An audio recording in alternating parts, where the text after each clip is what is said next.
HMS Titanic, the unsinkable ship, set sail on her maiden voyage from Southampton to New York on Wednesday the 10th of April 1912 with 2,207 passengers and crew on board. At 882 feet long, she was the largest ship in the world. Her route took her to Cherbourg, France, and then Queenstown, Ireland on the 11th of April, where she continued across the Atlantic Ocean towards New York. On Sunday the 14th of April, she unsuccessfully tried to avoid an iceberg 400 miles off Cape Race, Newfoundland at 11:40 p.m. and sank at 2:20 a.m. on Monday the 15th of April, taking with her 1,495 people.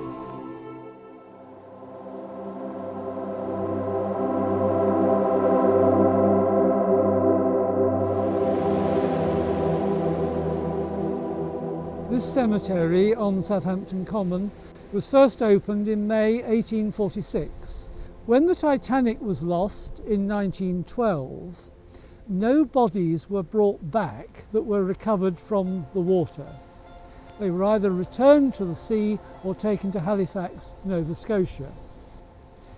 There were some members of the crew who survived the loss of the Titanic, who were brought home afterwards and who later died in Southampton and who found their last resting place up here in this cemetery. Frank Dymond, who died in 1947, is buried in this grave with his wife. He was born in Poole but came to live in Southampton. He served in the Royal Navy as a stoker and he had been a boxer. He signed on for the Titanic as a fireman. He would therefore have been down in the bowels of the ship on that evening, the 14th of April 1912, when the Titanic grazed the iceberg at 20 minutes to midnight. He recalled a sound like the rasp of a knife. On deck, everything seemed quite calm. But down in the stokehold, the water was beginning to come in, so he would have known that there was something seriously wrong. When released, he went up on deck. At this point, a number of the lifeboats had gone, but he was detailed to be in charge of lifeboat number 15. There was difficulty finding enough people to fill the lifeboat, because many wanted to stay on board the Titanic as they thought that was the safest option rather than getting in a lifeboat.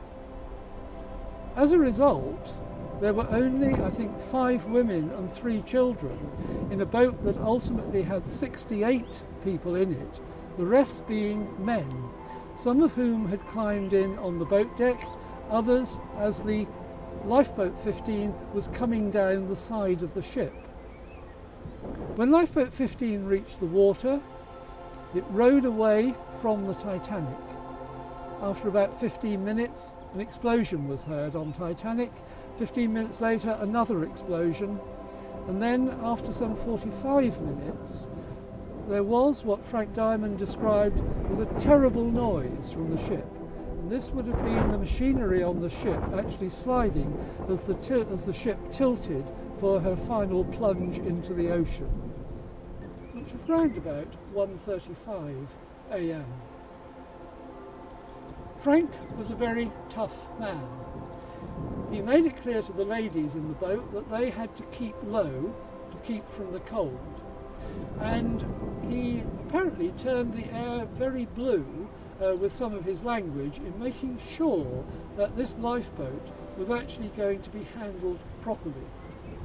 They did put some materials on top of boat hooks and lit it, presumably to try to attract attention, but that doesn't really seem to have had a great deal of effect.